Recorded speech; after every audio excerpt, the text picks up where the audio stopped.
Why install an expensive security keypad when a button, an LED, and an inexpensive controller can do the same job? Best of all, your code entry system no longer looks inviting, so people are less likely to attempt to crack your code. This small controller allows you to use a simple switch to tap in your security code. The controller can easily be configured to operate things such as garage door openers, lighting systems, and security doors, as just a few examples.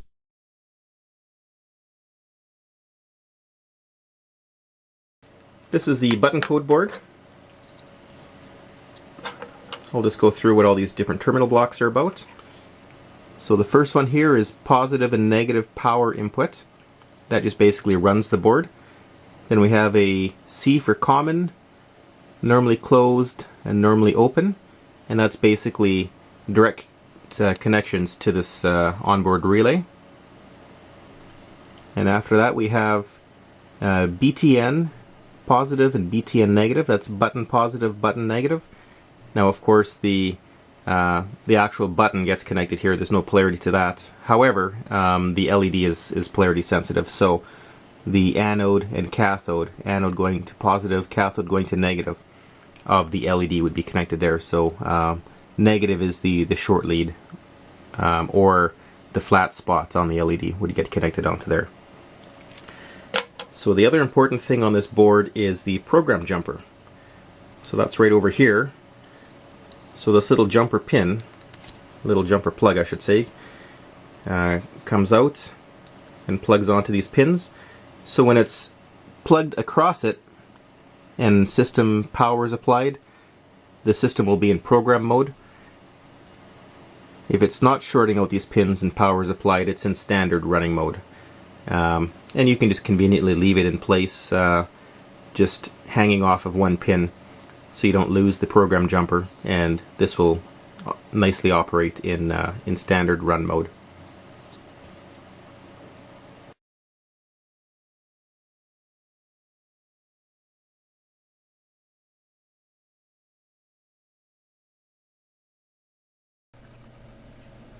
This is a demonstration of the system in time mode with a time of 3 seconds set.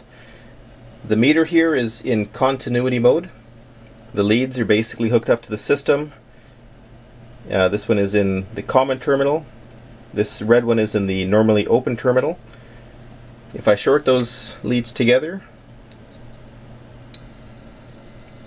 the meter responds and the buzzer is also on. I'll power it up. We'll see a few flashes from the LED. And I'll type the code in. It's 1234.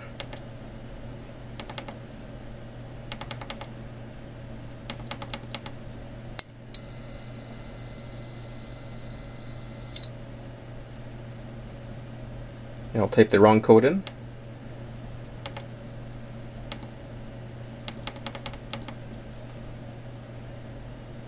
Gives us a slow flash to indicate that the wrong code was entered. This is a demonstration of the toggle mode. Again, the meter is in continuity mode.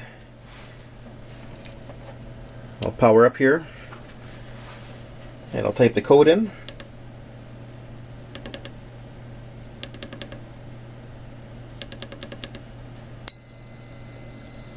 And this time the relay will stay energized indefinitely until the code is entered again.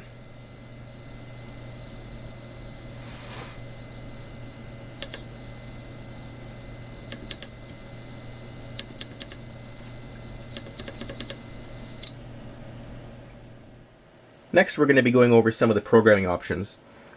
There's a jumper here for the previous standard operation testing. It was just sitting on one of the jumper pins. So I'm going to move it so it shorts the jumper pins out, so it's across both of them. And I'm going to power up. And so now we're in programming mode. And this LED will flash, and it's flashing one time with a large pause to tell us we're in programming mode number 1. I can change modes by holding the button for a few seconds and releasing. And so now it's telling us we're in programming mode number 2. I'll hold it again for a few seconds and release. and now it's telling us that we're in mode number 3. That's the last mode. If I press it again and hold it, it'll bring us back to number 1. So in this mode we can actually change the code. There's some instructions here which are going to be on the website here, which tell us about the modes. Number 1 is changing the code, number 2 is changing the activation time, and the third one is changing between the timed mode and the toggle mode. Okay, so I'm going to change the code this time to 4321.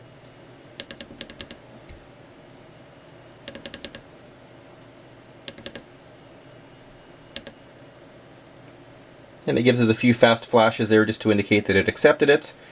And we're back in mode number 1. So we could change it again right now if we want. But I'm going to also change by pressing and holding. So we're in mode number 2. So I'm going to change the time now for, let's say, 6 seconds. Each button press is a second, so I've pressed it 6 times rapidly. Now it's set for 6 seconds. I'm going to go to the last menu. So now we're in menu option number 3 for the programming. And you can see here the first mode is timed mode, the second mode is toggle mode. So I just want to make sure I'm in the timed mode. So I'm just going to press it once. If I pressed it twice quickly, that would put me into the toggle mode. So that's it. This device is now programmed. Okay, so we just finished programming the device. I've powered it down and removed the shorting jumper. So it's just on 1 pin now, so we're in standard mode as soon as we power up. And I'll power up here. And so now we should be in timed mode 6 seconds. And we have a new code now. It's 4321. So I'll type in 4 and 3, 2, and 1.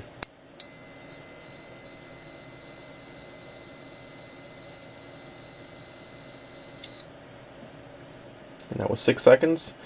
And I'll enter the old code. You'll see it doesn't work anymore.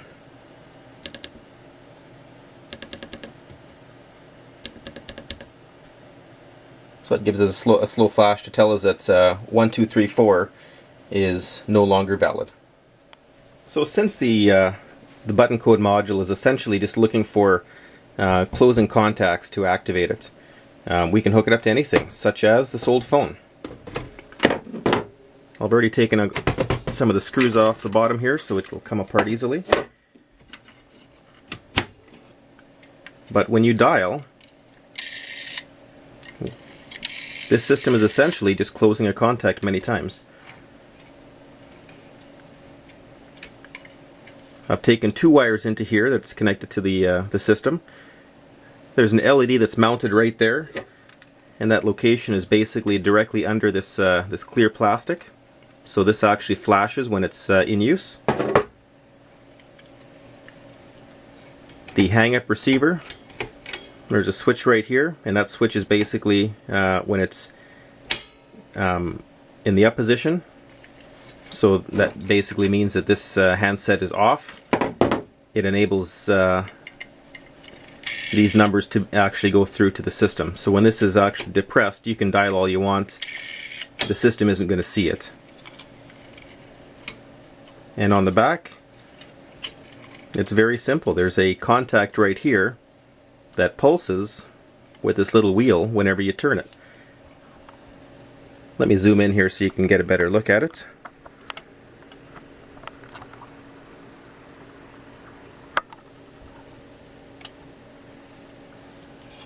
I'll dial 0 to get the best bang for the buck here.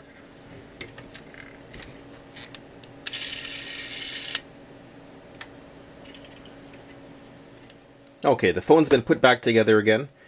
This little jumper is in, so as soon as this is powered up, we're going to be in programming mode. So I'm going to connect the battery up. Okay, so we're powered up, and if I remove this, we should see here that it's actually flashing, telling us we're in programming mode number 1. So that's good. I'm going to enter a code, and I'm going to enter something a bit different. I'm going to enter 2, 3, 4, 5. And it gives us a little flash indication to tell us that it's taken it. Okay, so I'm going to power down. I'm going to remove our programming jumper so we can operate in normal mode. I'm going to power up. Okay, now let's test this out. Can enter a new code again. 2, 3, 4, 5. And I believe this is set for 6 seconds, so it should turn off after 6. There we go. And I'll just enter in a wrong code here, just to see what it does. Just trying 1, 2, 3, 4. And this should give us a slow flash to say that, no, that one doesn't work.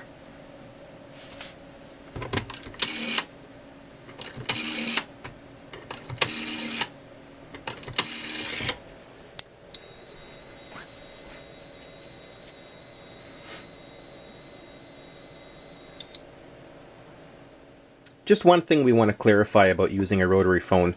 They're fine for entering a code. However, when you're dialing 1, 1 is actually 2 pulses. So a code of 1, 2, 3, 4 would actually be stored in the system as 2, 3, 4, 5. So one other feature that is on this board is a serial output, so you can see what's going on. It was put on the board for debugging purposes during development, however, it still remains. It's connected to pin number 1 of the PIC microcontroller. Unfortunately, you actually have to solder a wire onto that pin. There is no convenient place to come off of. And that's what this wire is connected to. This is going to the computer, and this yellow wire is actually soldered to the bottom of pin number 1 of the microcontroller. And green is your ground, which is tied into the ground, pin number 2 of the terminal block here. And this is connected over to this computer over here. Okay, so the camera's positioned a bit better. This is just looking at hyperterminal. I'm going to turn the controller on, and you can see it gives us some information here. So that tells us that the code is 1, 2, 3, 4, our activation time is 3, and our operational style is 1, which is just timed. And I'm going to enter in the correct code here, which is 1, 2, 3, 4.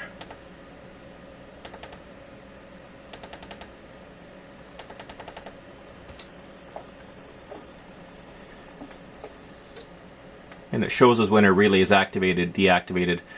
And it also shows here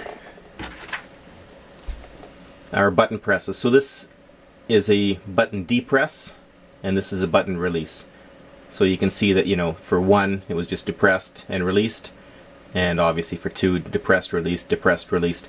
So you can sort of troubleshoot if your switch is good or bad, or if your switch is acting up, or whatever the case is here. And you can also nicely see when your relay was activated or deactivated. Okay, so the system is powered back down. The program jumper has been put in place, so as soon as this is powered up, it will be in program mode. Okay, so it's powered up here. It tells us our code is 1, 2, 3, 4. Activation time is 3 seconds. Operational style is 1, which is toggle. And this is the key here. Now it shows us that the program mode has been enabled.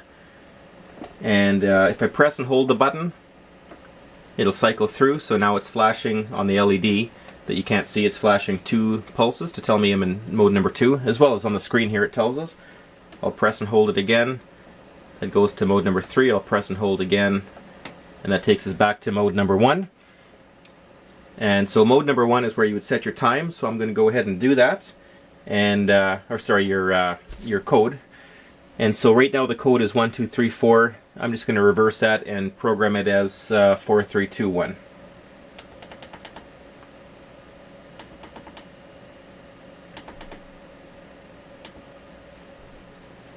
Okay, and then it confirms here that the new code has been set, and the code is 4321.